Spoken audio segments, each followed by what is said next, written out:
창세기 35장 1절에서 7절 말씀까지 보도록 하겠습니다. 하나님이 야곱에게 이르시되 일어나 베델로 올라가서 거기 거주하며 내가 내 형 에서의 낯을 피하여 도망하던 때에 내게 나타났던 하나님께 거기서 제단을 쌓으라 하신지라. 야곱이 이에 자기 집안 사람과 자기와 함께한 모든 자에게 이르되 너희 중에 있는 이방 신상들을 버리고 자신을 정결하게 하고 너희들의 의복을 바꾸어 입으라. 우리가 일어나 베델로 올라가자. 내 환난 날에 내게 응답하시며 내가 가는 길에서 나와 함께 하신 하나님께 내가 거기서 제단을 쌓으려 하노라 하매 그들이 자기 손에 있는 모든 이방 신상들과 자기 귀에 있는 귀고리들을 야곱에게 주는지라. 야곱이 그것들을 세겜 근처 상수리 나무 아래에 묻고 그들이 떠났으나 하나님이 그 사면 골들로 크게 두려워하게 하셨으므로 야곱의 아들들을 추격하는 자가 없었더라. 야곱과 그와 함께한 모든 사람이 가나안 땅 루스 곧 베델에 이르고 그가 거기서 제단을 쌓고 그곳을 엘베델이라 불렀으니 이는 그의 형의 낯을 피할 때에 하나님이 거기서 그에게 나타나셨음이더라. 아멘. 베델로 올라가라는 말씀의 제목으로 하나님의 말씀 우리 나누도록 하겠습니다. 야곱의 삶을 보면은 야곱에게는 이제 강력한 대적이 있었습니다. 에서라고 하는 그 형이었습니다. 그 에서로 인해서 야곱은 이제 평생 도망 다니는 삶을 살게 되게 되고요. 그가 이제 야곱이 에서를 피해서 이제 도망갔는데 이제 바단 아람까지 가게 된 거죠. 하란까지 이제 가게 됐는데요. 그곳에서 이제 외삼촌 라반 집에서 20년을 살게 되고요. 이때의 그 삶을 31장에서 이제 묘사하죠. 31장 41절에 보면은 밤낮으로 일했다고 되어 있습니다. 그러니까 엄청나게 고통스러운 20년을 보낸 게 분명합니다. 그렇게 살다가 이제 야곱이 드디어 약속의 땅 가나안으로 들어오게 됩니다. 하란에서 가나안 땅으로 이제 돌아오게 되죠. 돌아오는데 여기 거리가 나오는데요. 이 거리가 약 한 650km, 하란에서 세겜, 오늘 본문까지로 보면은 이제 세겜 땅으로 와요. 자, 하란에서 어디로 오는가 보니까 세겜 땅에 오게 되고요. 숫곳에 물론 잠시 머물렀습니다. 숫곳하고 세겜은 그렇게 멀지 않습니다. 숫곳 적을까요? 숫곳에 갔다가 이제 세겜에 오죠. 이때까지 거리가 650km 정도가 돼요. 그리고 봐요. 요 숫곳에서 이제 32장의 야복강까지가 16km 정도 돼요. 야복강까지가 그렇게 멀지 않는 곳입니다. 16km 정도가 돼요. 하란에서 세겜 땅, 가나안 땅, 약속이 있는 그 가나안 땅으로 이제 다시 돌아오게 되는데요. 이때 거리가 650km입니다. 요 총 거리가 650km입니다. 650km라고 하는 상당히 먼 거리죠. 이걸 이제 돌아서 드디어 약속의 땅에 도착합니다. 그런데 약속의 땅에 도착하는데요, 야곱에게 큰 위기가 있죠. 큰 위기가 있는데 그 위기가 하나 해결되니까 야곱은 자기가 보이기 시작합니다. 이건요, 사람이 이럴 수밖에 없습니다. 큰 문제가 하나 있는데 평생 풀리지 아니할 숙제 같은 문제가 있었어요. 형에서 자기 힘으로 이건 해결이 안 되는 겁니다. 그 문제가 하나 해결이 됐죠. 해결이 되고 숫곳에 그가 도달하게 되죠. 숫곳에 도달할 때에 하나님이 숫곳에 도달한 야곱을 어떻게 묘사를 하는가 보니까 야곱이 자기를 위하여, 야곱이 자기 가축을 위하여 이렇게 되어 있습니다. 큰 문제가 하나 해결되니까 내가 보이는 거예요. 하나님의 은혜로 회복된 자가 분명하죠. 그럼에도 불구하고 회복이 되니까 자기가 보이는 겁니다. 인생이 이럴 수밖에 없습니다. 숫곳에 도달하는 모습 한번 보고 가겠습니다. 33장. 형 에서의 문제가 33장에서 해결이 되죠. 하나님의 은혜로 해결이 됩니다.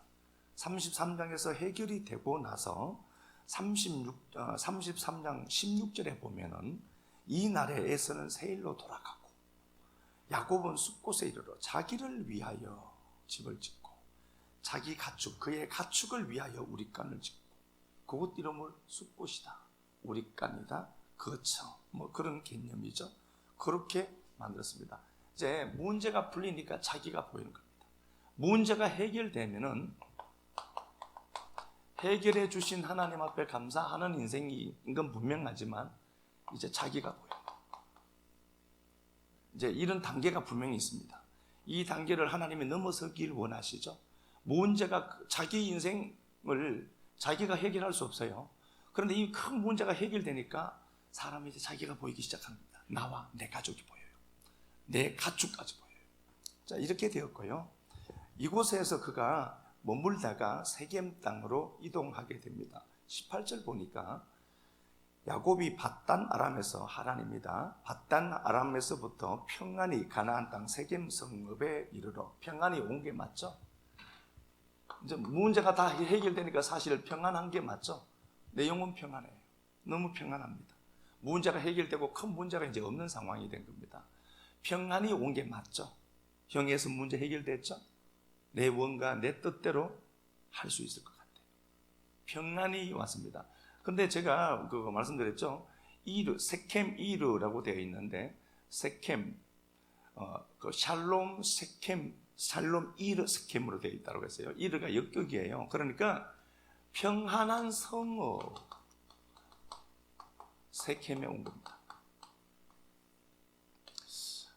야곱이 보기에 이제 문제가 해결됐어요. 이제 내가 보이는 거죠. 그러니까 내가 보기에 더없이 좋은 공간이 생긴 겁니다. 세겜 땅입니다. 세겜 땅은 실제로 목축하기가 좋아요. 그러니까 이제 평안한 거죠. 푸른 초장 실만한 물감만 보이는 겁니다. 여기에 딱 와서 이야, 물론 그가 이곳에서 계속 정착할 생각은 없었을 거라고 봐요. 저도 하나님이 목축한 곳은 어디냐 보니까 베델입니다. 그런데 야곱은 평안한 이 성읍에 평안히 도착했고, 야곱 보기에도 이게 평안한 걸로 보인 겁니다. 근데 이제 이게 시각 차이인데요, 이게 문제가 생기기 시작합니다. 그 세켐 성에 딱 도착했을 때 평안한 걸로 보여요. 이게 평안한 걸로 보이면 안 되거든요. 근데 여기에 딱 도착했는데 문제가 생깁니다. 딸 디나가 강간당합니다. 디나의 문제가 생깁니다. 멀쩡한 집안에 자식 문제가 하나 생기기 시작한 겁니다. 그 연결고리가 해결이 안 되는 겁니다. 이 문제, 작은 문제 하나가 이 가정을 엄청나게 혼란으로 빠뜨립니다. 그래서 디나의 레아의 딸이죠. 레아의 딸인데 시몬, 레위, 이 친오빠들이죠. 같은 엄마니까 오빠들이 살인하게 됩니다. 살인하게 되는 겁니다. 문제가 평안했고, 평안하고 이 정도면 괜찮아, 평안해 라고 하는데 풀 수 없는 숙제를 하나님이 툭 던져버립니다. 오늘 하루 살아가는데요, 내가 그냥 평안히 산다, 감사해야 됩니다. 우연히 주어진 평안처럼 보이죠? 아니요, 우연히 주어진 평안이 아닙니다. 하나님이 공급해 주시는 평안으로 사는 겁니다.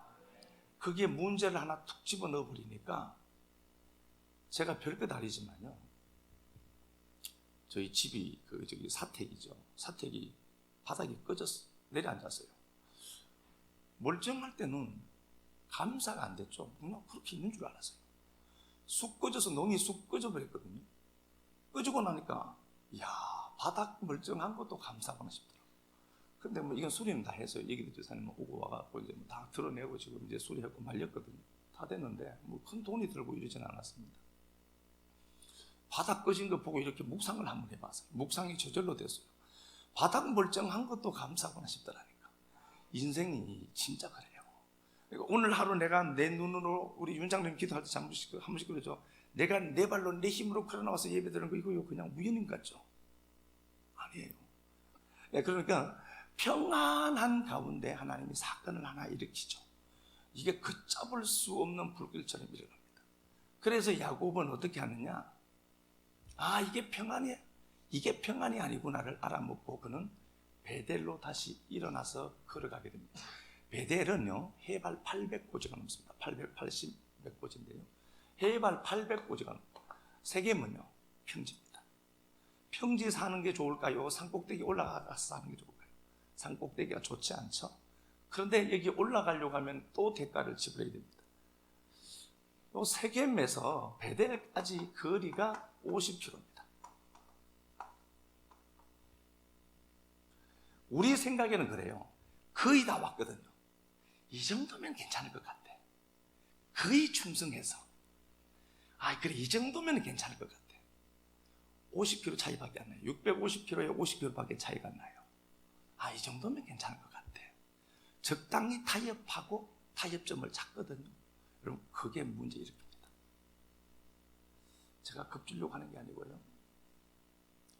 너무 평안해. 하나님이 주신 겁니다. 하나님이 주셨고 문제가 해결됐어요. 해결됐고 거의 베델에 왔어요. 50km 왔으니까. 50km 남았으니까. 거의 다 왔어요. 우리는 여기서 한번 넘어질 수 있습니다. 그래서 된 줄로 생각한 자는, 선 줄로 생각한 자는 넘어질까 조심해라. 거의 다 왔거든요. 이 정도면 거의 충성한 거야. 거의 그랬는데 이게 문제를 일으켜내더라는 소리입니다. 우리 인생에도 베델이 있습니다. 여러분들에게 베델은 제각기 다를 것입니다. 베델을 오늘 묘사를 하면서 1절에는 어떻게 얘기하는가 한번 볼게요. 1절, 이 베델이 어떤 장소인가? 내게도 베델이라는 장소가 있거든요. 본문 35장 1절.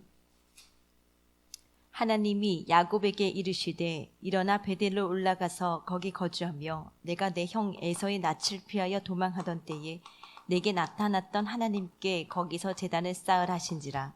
형 에서 때문에 피해서 도망했던 인생이다 너는, 이렇게 얘기하죠. 형 에서를 피해서 도망할 그때에 나타나신 하나님, 그게 베델 하나님입니다. 7절.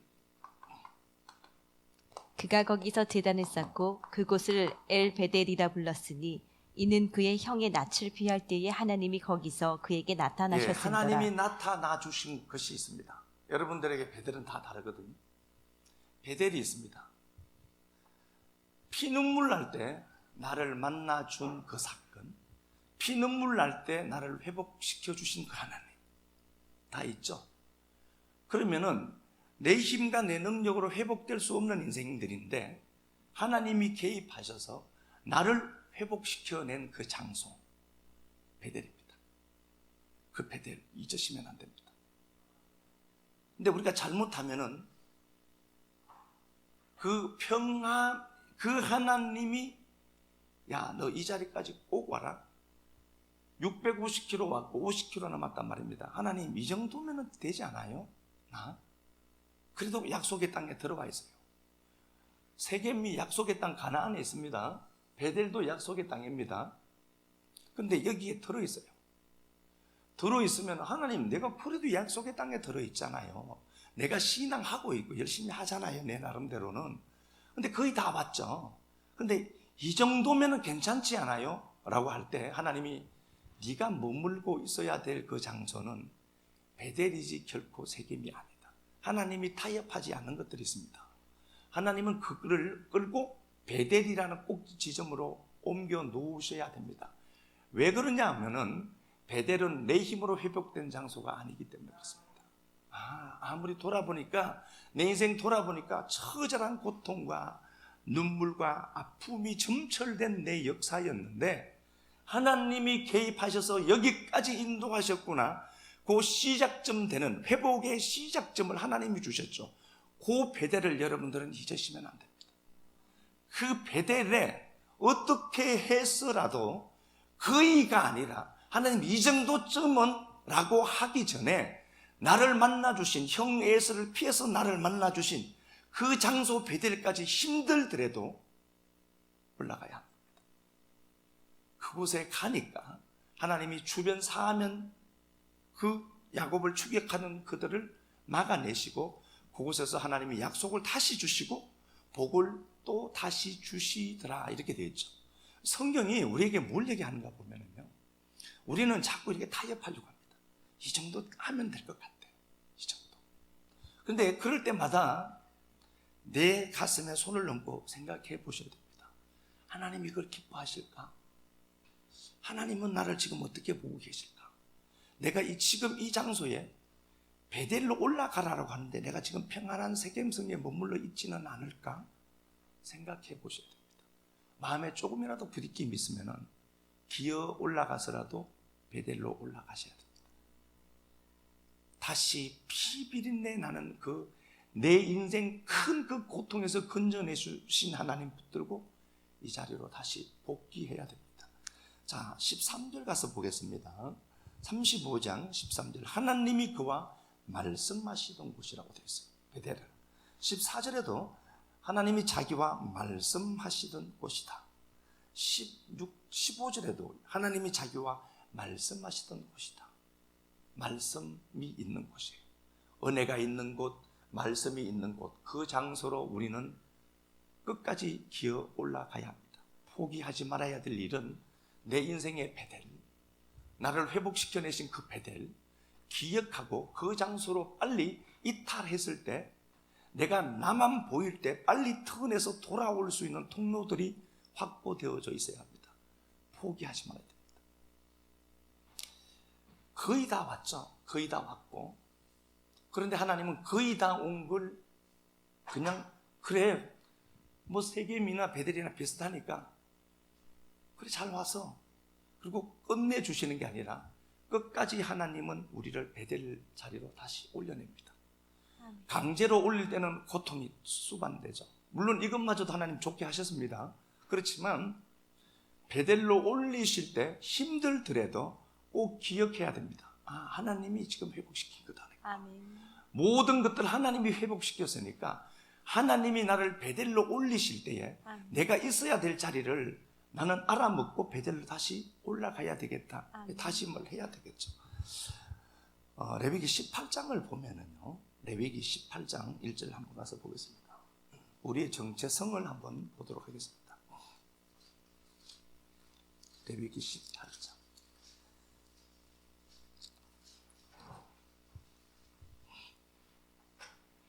야훼께서 모세에게 말씀하여 이르시되 너는 이스라엘 자손에게 말하여 이르라. 나는 야훼 너의 하나님이니라. 예, 하나님이 내가 네 하나님이다. 계속해서 말씀을 하시는 거죠. 계속 봐요. 너희는 너희가 거주하던 애굽 땅의 풍속을 따르지 말며 내가 너희를 인도할 가나안 땅의 풍속과 규례도 행하지 말고 너희는 내 법도를 따르며 내 규례를 지켜 그대로 행하라. 나는 너희의 하나님 야훼이니라. 너희는 내 규례와 법도를 지키라. 사람이 이를 행하면 그로 말미암아 살리라. 예, 하나님이 가장 염려하는 게 뭔가 보니까 애굽 땅의 가나안 땅과 나온 애굽이죠. 그리고 들어가야 될 가나안 땅. 애굽과 가나안은 분명히 경계적으로 지역적으로 다른 공간이지만 한 핏줄이 삽니다. 누구요? 함의 후손들이죠. 같은 겁니다. 애굽과 가나안 공통점이 있어요. 이 풍속이 있다는 겁니다. 이게 성도가요, 하나님의 말씀이 풍속이 돼야 되고 이게 따라야 될 나침판이 돼야 되는데 세상 풍속이 있어요. 이래야 성공한다라고 하는 세상 철학들이 있어요. 세상이 이거 이렇게 해야 돼 성공해 라고 합니다. 여러분, 하나님이 살아 계신다면은 이 풍속이 이게 맞지 않다는 거 우리가 확인시켜내야 돼요. 세상 풍속이 있습니다. 이렇게 가야 돼. 이게 성공이야로 하는 게 있습니다. 이거 따르지 마라. 그리고 니들이 내 규례와 법도를 네가 안으로 가지고 그걸 나침판 삼고 가라. 그게 사는 거야. 이렇게 돼 있죠. 그래서 성도는 보여지는 외부 환경 상황들을 세상은 이게 있어야 돼로 얘기할 때 아니야. 그게 아니라 내 하나님이 나를 회복시켜야 돼로 하는 그 하나님이 주신 말씀, 그 말씀 끌어안고 가야 되는 거거든요. 이게 우리의 정체성이에요. 우리의 정체성은 세상 사람들이 만든 풍속이 아니라니까요. 우리의 정체성은 하나님의 말씀입니다. 그래서 우리를 에베소서 2장에서 이거 한번 가서 보겠습니다. 보고 한번 오겠습니다. 에베소서 2장 19절 한번 가서 보겠습니다. 19절 에베소서 2장 19절입니다. 그러므로 이제부터 너희는 외인도 아니고 나그네도 아니고 오직 성도들과 동일한 시민이요 하나님의 권속이다. 오이케이오스, 가족이란다. 우리를 에베소서 2장 19절에서는 하나님의 가족이다. 식구란 소리예요. 하나님의 가족입니다. 우리가 하나님 짤이 인생들입니다. 우리는 이렇게 보여도요 하나님 짤이에요. 하나님의 가족이에요. 예? 네가 하나님의 가족이에요. 우리의 정체성입니다. 우리의 정체성은 말씀을 따라가야 하고요. 그리고 하나님이 우리의 정체성을 말씀하셨습니다. 너는 내 가족이야 라고 얘기해서요. 그럼 이게 우리의 실제 하는 정체성이거든요. 그렇죠? 그런데 우리가 세상을 따라가고 세상 논리를 따라가죠. 반드시 세상의 모든 것은 심겨지면 사기 나게 되어 있습니다.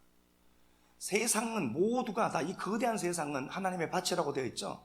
그래서 반드시 농작의 법칙 따라 심은 것을 그대로 거두먹게 되어 있습니다. 시간 차이예요. 시간 차이거든요. 하나 보겠습니다. 여호수아 11장 22절을 가서 보겠습니다.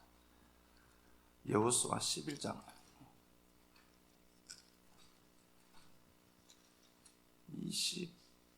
22절 보겠습니다.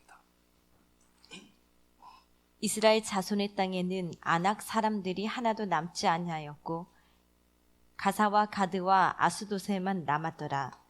예, 여호수아의 군대가 가나안 땅을 이제 점령해 가게 되죠. 그런데 여기 보니까 아낙 자손들은 하나도 남지 않았대요. 성기를 거의 잡았거든요. 그런데 가사와 가드에는 남았더라 이렇게 되어 있습니다. 그러니까 여호수아의 군대가 가사, 가드라고 하는 블레셋 지역이거든요. 이 지역을 거의 장악했습니다. 거의 장악했는데 왠지 모르지만 가사와 가드라는 조그마한 동네 둘은 남겨둔 거예요. 그래서 지금 여기가 팔레스타인 땅이거든요. 보고 있는 겁니다. 역사 속에서 어떻게 진행되는지 하나님이 포기하는 겁니다. 가사와 가드를 남겨두었습니다.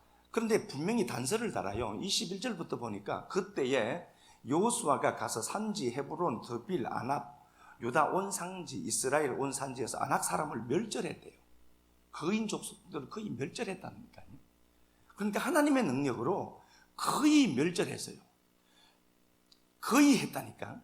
22절 이스라엘 자손의 땅에는 아낙 사람들이 하나도 남지 않고 거의 다 했어요. 그런데 가사와 가드, 아스도스는 남겨뒀더라. 거의 했거든요. 그런데 몇 프로 안 남겼어요. 50km 남겨둔 거예요. 650km 왔는데 50km만 더 가면 목적하는 땅인데 50을 남겨둔 거예요. 그래서 이게 어떤 일이 생겼냐 보니까 가사에서 누가 나오죠? 훗날에 삼손과 들릴라가 나오죠. 들릴라가 삼손 눈 빼고 돌기둥에 신전에 그것도 하나님의 섭리죠. 묻고 이것 때문에 유다가 그 당시 유다가 사사시대에 엄청난 고통을 당합니다. 엄청난 숫자가 죽임당합니다. 여호수아의 군대가 여호수아 11장에서 거의 다 가졌는데 이때 조금만 더 믿음을 갖고 믿음의 행보를 행해 갔더라면 이 가사에서 훗날 비극이 안 나타나겠죠. 역사는 무엇을 증명하는가 보니까 하나님의 말씀이 사실이다. 조금 평안한 것보다 가짜 평강이 나를 덮칠 때 자리 박차고 일어나야 합니다. 속으시면 절대 안 됩니다. 이게 어떻게 내 인생에 다시 되도록표로 돌아올지 아무도 모르기 때문에 그렇습니다. 이렇게 나태하면 안 되고 다시 베들로 올라가자. 말씀이 들리는 곳, 있어야 될 자리는 그 자리에 올라가야죠. 가드에서는 어떤 일들이 생기죠? 사무엘상 17장에 골리앗이 사울의 나라를 얼마나 힘들게 했습니까? 물론 이 골리앗은 다윗이라는 존재에게는 꼭 필요한 존재입니다. 그래서 골리앗이 가드를 그때 여호수아 11장 당시에 없앴다면 골리앗은 나타날 수가 없습니다. 내가 거인 하나 키우고 있습니다. 여러분들이 힘으로 도저히 감당치 못할 골리앗이 내가 보이지 않는 삶의 영역에서 일어나고 있습니다. 어떻게 해죠? 지금 베델로 올라와야 골리앗 죽입니다. 나중에 엄청난 대가를 지불하고 이때 골리앗 때려 죽일 수 있다. 그렇지 않습니다. 제가 정말 충정으로 말씀을 드리는데 실수하지 마시고 베델로 올라오시기를 축원합니다. 베델로 올라가자. 나를 힘들고 어렵고 춥고 배고플 때 건져내신 그 하나님이 계신 말씀이 주어지는 그 자리로 내가 다시 돌아가자. 돌아가야죠. 요렇게 거의 했거든. 650km 오고 50km 남겨놓은 이것이 훗날에는 엄청난 고통으로 이스라엘 백성들을 괴롭히더라는 겁니다. 그래서 우리가 정체성을 알면은요, 우리는 하나님의 가족입니다. 이게 우리의 성도의 정체성입니다. 이게 정체성인데 하나님의 가족, 하나님 짜리 인생들이란 말입니다. 우리가. 그래서 하나님이 우리를 가만히 두질 않아요. 강력한 하나님이 우리의 스폰서입니다. 그러면 그 하나님이 우리를 가만히 두겠냐고요. 가만히 두시진 않을 것 아닙니까? 그 하나님이 우리 인생에 아버지가 뺑만 좋아도 이 땅에서도 뭔가 잘 되는데 그 하나님이 가만히 계신다고요. 그 하나님이 나를 스폰해 주실 것 아닙니까? 그러니까 요한복음에 보면은 요한복음 18장에 보면은요, 예수님 잡힙니다. 기드론 시내가에서, 그리고 겟세마네 동산에서 예수님이 잡혀요. 18장에 그 얘기입니다. 무리들이 예수를 죽이려고 검과 몽치를 들고 옵니다. 그때 예수 보고 묻습니다. 누구인지 알 수가 없죠. 그래서 예수에게 묻습니다. 네가 그냐? 내가 그러라. 내가 그다. 같은 사건에 요한복음 18장 같은 이야기에 베드로의 부인 이야기를 적어 놓았습니다. 베드로는 당신이 섬겼던 그 서성이 잡혔습니다. 너도 그때 같이 있었다라고 계집 여종이 베드로 보고 너도 그 사람의 종이잖아 라고 하니까 나는 아니다라고 합니다. 우리는 분명히 이 두 고백 중에 한 고백하고 있습니다. 불리한 것들이 우리 삶에 펼쳐지기도 합니다. 십자가는 당장은 고통을 감내해야 되기 때문에 그렇습니다.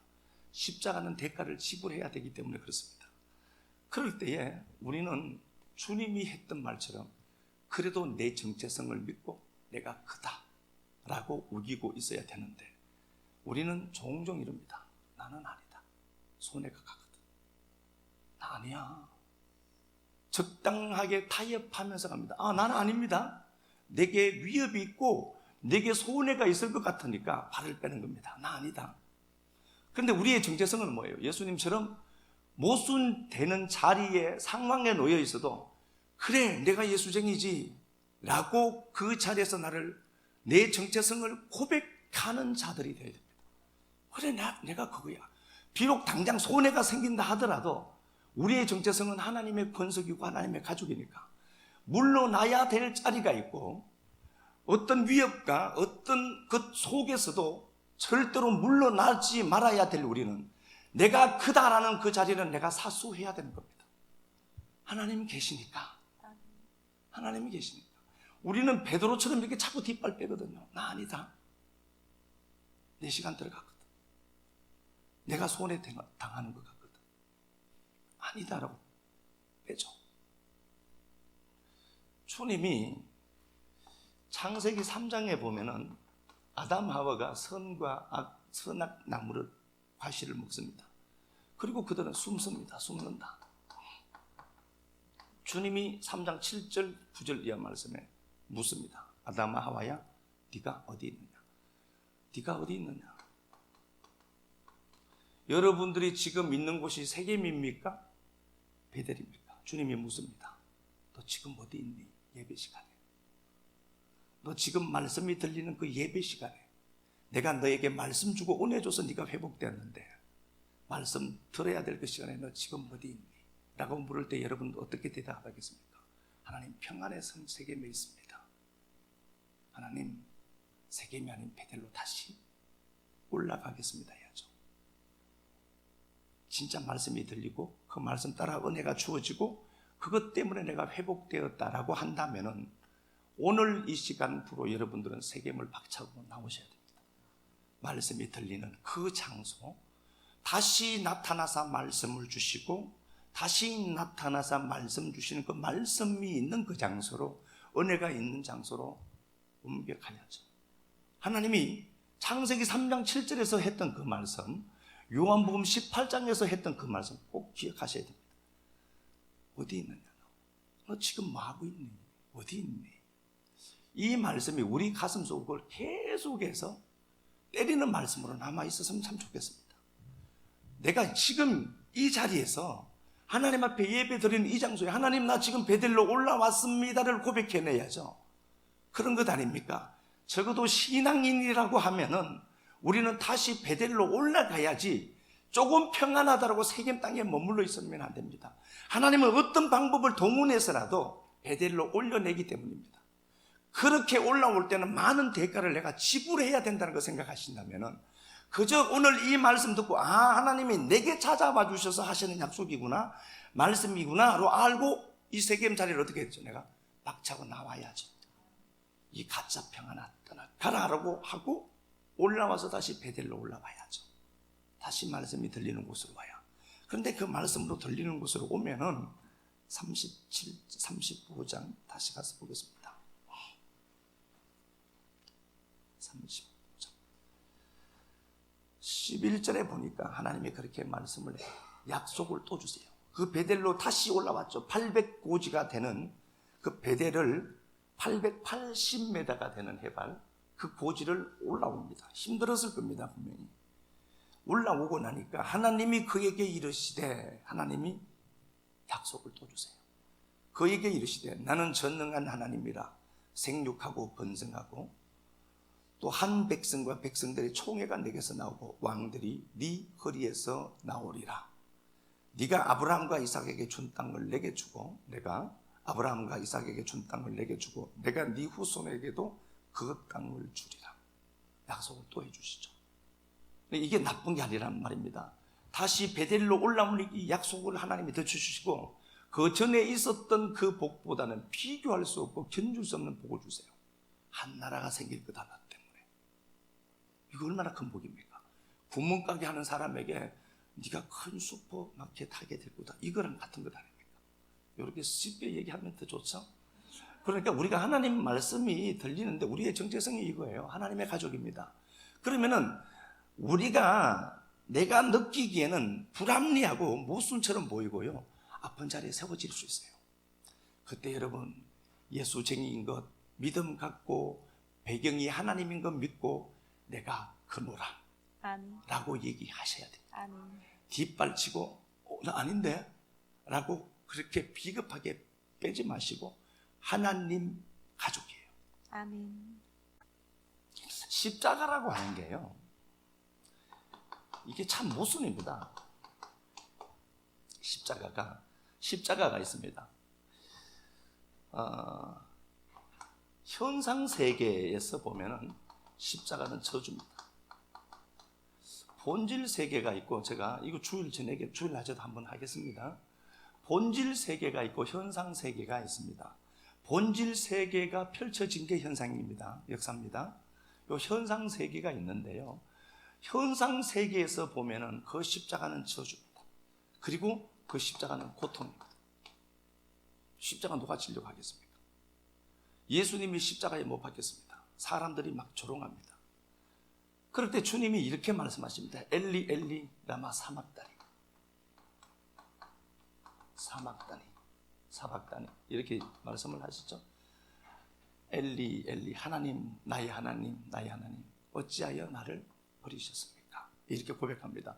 주님이 한 번도 하나님을 하나님이라 부른 적이 없습니다. 아버지라고 불렀거든요. 유독 십자가 질 때만 하나님이라고 불렀습니다. 하나님 어찌하여 나를 버리셨나이까로 고백했습니다. 사람들이 듣고 있습니다. 많은 청자들이 이 자리에 있습니다. 십자가에 못 박힌 예수를 보고 있습니다. 조롱하고 능욕하고 침뱉습니다. 그만큼 십자가는 저주고 고통이고 아픔, 십자가이기도 합니다. 그런데 그 십자가에 예수님이 못 박혀서 엘리 엘리 라마 사막다리를 외칩니다. 그런데 이 사람들이 이렇게 듣습니다. 저가 엘리야를 부른다 이렇게 얘기합니다. 예수 그리스도는 하나님을 찾았습니다. 그런데 사람들은 어떻게 듣는가 보니까 엘리야 찾는다라고 합니다. 아예 몰랐으면 저게 무슨 말이지 라고 했을 텐데 대충 알고 있습니다. 이거 사람 죽이는 겁니다. 내가 지금 대충 아는 게 있어요. 여러분들이 아는 거 대충 얼버무려서 아는 것들이 있죠. 이게 교정하는 게 그렇게 힘듭니다. 지금까지 내가 들은 것들, 풍물들, 이게 내 안에 요게 프레임이 딱 젖어서 요게 그대로 있거든요. 그러니까 하나님은 엘리 엘리 나의 하나님 나의 하나님이라고 불렀는데 엘리야 찾는다라고 들어요. 이 사람들이 얼마나 지금 잘못 듣고 있는가. 제가 이 얘기를 하려고 하는 건 아니고요. 주님이 십자가에 못 박혀 있습니다. 저주와 고통입니다. 사람들이 조롱하고 침뱉고 난립니다. 현상 세계에서 그 십자가는 그렇습니다. 그런데 본질 세계에서 십자가는 뭐예요? 승리요 부활이요 능력입니다. 승리한 겁니다. 본질 세계에서 보고 보면은 십자가는 단지 고통만이 아니라 죽음 이후에 다른 세계를 설명하는 공간이고, 그 예수는 십자가에서 못 박혀 죽임당하시고 부활하신 이후에 하나님 보좌 우편에 앉아 계시더라 이렇게 말씀합니다. 뭐가 진짜인 것 같습니까? 본질 세계가 진짜입니다. 본질 세계가 진짜입니다. 사람들이 왜 십자가라고 하는 것들을 피할까? 현상이 진짜인 줄 알기 때문에 그렇습니다. 이건 저주고 고통이고 이건 내가 감내하기 싫은 겁니다. 그래서 이 십자가가 내게 올 때 선뜻 그 십자가로 뛰어들지 않습니다. 현상계에 익숙해져 있어서 그렇습니다. 요건 에고의 장난입니다. 에고는 선악구조를 분명히 갖고 있습니다. 좋다 나쁘다. 에고는 생각으로 일합니다. 하나님은 몸으로 일합니다. 그래서 하나님이 일하시게 하려면 몸뚱아리 끌고 나와버리면 돼요. 쉽죠? 그런데 에고는 생각으로 온 우주 돌아다닙니다. 한 바퀴 돌고 두 바퀴 돌고 공중 이회전하면서 선악 구조를 갖고 있는 게 여기 에고입니다. 이 에고는 십자가를 향해서 선뜻 뛰어들지 않습니다. 왜 그러냐 보니까 저주고 고통으로 보이기 때문에 그렇습니다. 고린도전서 1장으로 가서 보겠습니다.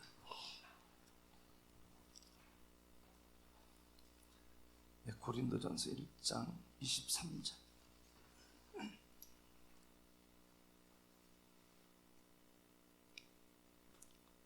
우리는 십자가에 못 박힌 그리스도를 전하니 유대인에게는 거리끼는 것이요 이방인에게는 미련한 것이로되 오직 부르심을 받은 자들에게는 유대인이나 헬라인이나 그리스도는 하나님의 능력이요 하나님의 지혜니라. 예, 분명히 그렇게 말씀을 하십니다. 십자가가 어떤 것인가를 이제 설명하는 건데요. 십자가가 하나님께서 세상에 미련한 것들을 쭉 이렇게 말씀을 하시기도 하고요. 십자가는 미련해 보입니다. 유대인들에게는 1장 23절에도 우리는 십자가에 못 박힌 그리스도를 전하는데 유대인에게는 그리끼는 거예요. 스칸달론이 덧칩니다. 함정처럼 보입니다. 1장 23절부터 보면 23절 이하 말씀에서부터 보면은 십자가가 유대주의자들이 아는 알므로 보니까 이건 저주입니다. 그래서 이게 덫처럼 보여요. 스칸달론입니다. 덫입니다. 23절 우리는 십자가에 못 박힌 그리스도를 전하는데 본질 세계를 아니까 본질 세계의 십자가는 승리요 부활이거든요. 영광이고 부활입니다. 그러니까 이 본질 세계를 본 자들은 그 십자가를 전하지 않을 수밖에 없고 그 십자가 기꺼이 감내합니다. 이게 영광인 걸 알기 때문에. 근데 눈이 열리지 아니한 이방인들, 유대인들에게서는 그 십자가는 그리낌입니다. 덫입니다. 그리고 이방인들에게는 미련한 것이다. 이렇게 되어 있습니다. 이방인들에게는 미련한 것이다. 이렇게 되어 있죠. 그리고 25절에 24절 오직 부르심을 받은 자들에게는 유대인이나 헬라인이나 그리스도는 하나님의 능력이요 하나님의 지혜다. 그 십자가가 본질 세계를 본 십자가는 이것보다 더 좋은 게 없습니다. 이게 내 인생의 가장 큰 이익이기 때문에 그렇습니다. 이게 십자가가 승리 줍니다. 우리 하나님이 부활하셨습니다. 부활하신 그 하나님은 우리에게 승리고 우리에게 부활이신 하나님이십니다. 그래서 기꺼이 본질 세계를 접한 사람은 네가 어디 있느냐라고 할 때 십자가를 향해서 뛰어들 수밖에 없습니다. 이게 행복이기 때문에 그렇습니다. 사람들이 이렇게 묻습니다. 야, 예수 믿어도 뭐 되는 게 없더라. 아니죠. 된다라고 얘기해야 되고요. 우리는 된다라고 얘기해야 되고 기꺼이 그 십자가 질 수 있을 만큼의 영성이 우리에게 구비되어야 됩니다. 그래서 우리가 세겜 땅 평안합니다. 지금 당장 평안합니다. 이 세겜이 가드고 가사일 수 있습니다. 여호수아의 군대가 그 당시에 가사와 가드를 없앴다면 거대한 골리앗은 우리 삶에 오지 않을 겁니다. 내 인생을 아작내고 내 눈 빼내고 나를 비참하게 멸망시켰던 들릴라도 여호수아 11장에서 빨리 이 오늘 제 설교 들었으면 그분들은 나타나지 않았을 겁니다. 내 인생에 내 눈 빼고 쇠사슬로 나를 묶어갈 그게 일어나기 전에 빨리 베델로 올라오십시오. 그리고 그 십자가가 본질 세계의 십자가로 읽혀진다면 승리요 부활인 그 십자가 앞으로 뛰어드십시오. 그게 인생의 가장 빠른 회복의 길이기도 하기 때문에 그렇습니다. 창세기 4장 9절 보고 마치겠습니다.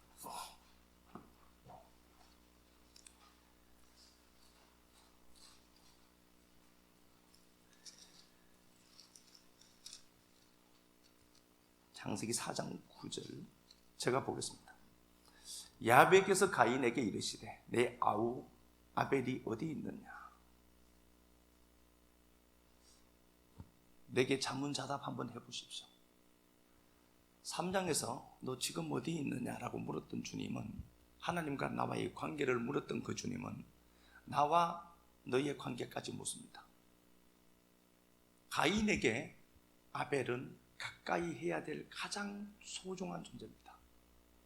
그 존재와 나와의 관계는 지금 어떤지, 네 아우 아벨이 안녕하냐? 너 어디 있니? 하나님의 관계, 하나님과 나와의 관계를 물었던, 너 지금 어디 있느냐라고 물었던 그 하나님은 이제 나와 너의 관계까지 묻습니다. 네 아우 아벨이 어디 있느냐? 가인이 이렇게 얘기합니다. 내가 아벨을 지키는 자입니까? 나만 보이는 거예요. 그 아벨이 뭔데? 내가 걔를 왜 지켜야 되는 겁니까? 이런 마음이 조금이라도 있다면은 오늘 주님의 물음 앞에 당신들이, 오늘 우리가 다시 대답해야 됩니다. 내 아우 아벨이 어디 있느냐? 주님, 제가 그 옆에 서겠습니다. 다짐하고 고백하는 시간 가졌으면 좋겠습니다. 주님 감사합니다. 약속의 땅 가나안 향하는 야곱, 20년 동안 눈, 코, 뜰 새 없이 고생하였다라고, 밤낮 쉬지 못하고 잠자지 못하고 일하였노라고 했던 그 야곱, 20년 삶 마치고 약속의 땅으로 들어오고 있습니다. 그 먼 길을 650km를 여행해 오면서 마침내 그는 가나안 땅에 입성하였지만 세겜 땅에 머물러 버립니다. 하나님은 베델로 올라오기를 원했는데 그는 약속의 땅에 들어온 것만으로 하나님 앞에 자족하고 있고 그곳에서 머물고 싶어 했습니다. 사랑하는 주님, 650km 왔으니 다 온 것으로 착각했던 그 야곱에게 사건을 일으켜서 당신이 베델로 올려내셨던 하나님, 우리 하나님, 우리 아버지이십니다. 사랑하는 내 아버지 하나님, 세겜 평안함, 가짜 평안함에 속지 않는 우리 식구들 되도록 도와주시고 베델로 올라오는 은혜 허락해 주옵소서. 그 베델로 피눈물 날 때 만나주신 그 하나님 말씀하신 그 베델로 다시 올라왔을 때에 살인자 가족, 실패한 그 가족을 야곱을 보시면서 11절 말씀에 너를 통해서 한 나라가 나올 것이고 수많은 왕들이 나올 것이라고 약속까지 허락해 내셨던 하나님, 실제로 역사 속에서 성취하셨던 내 하나님, 고맙고 감사합니다. 그 하나님이 우리 아버지인 것을 믿고 오늘 여호수아 11장 22절 말씀 앞에 섭니다. 가스와 가드에 있는 안악자손 몰아내기를 원합니다. 성령님 힘주셔서 승리하도록 도와주시고, 그곳에서 골리앗이 등장하고 우리의 눈과 귀를 빼내는 들릴라 만나지 않도록 도와주옵소서. 사랑하는 내 아버지 하나님, 종예의 고백이 하나님 당신의 타급한 음성으로 들려지도록 도와주시고, 그리하여 하나님 다시 베델로 올라오는 은혜 있도록 성령님 도와주옵소서. 십자가가 현상계에서는 당장 고통스러운 것으로 보이지만, 실패고 눈물이고 손해인 것처럼 보이지만, 본질 세계에서 십자가는 승리요 영원한 영광이요 부활인 것을 아는 우리들 되어서 본질 세계에 더 집중하도록 도와주시고, 역사 속에서 현상 세계는 본질 세계에 화답하는 모습으로 나타난다라고 말씀하셨으니, 역사 속에서도 많은 것들을 거두어내는 식구들 많아지도록 성령님 도와 주옵소서. 말씀 가운데 빛을 비춰주시고 말씀 계속 생각나도록 도와주시고, 어디 있느냐라는 물음 앞에 대답하는 식구들 많아지도록 도와만 주옵소서. 주님 앞에 드린 시간들, 물질들, 섬김들, 헌신들 기억하시고 역사 속에서 심었으니 그대로 역사 속에서 거두고 주께로 돌아가도록 도와주옵소서. 그리해 주실 그리스도 예수님 이름 받들어 감사하며 축복하고 기도드리옵나이다. 아멘.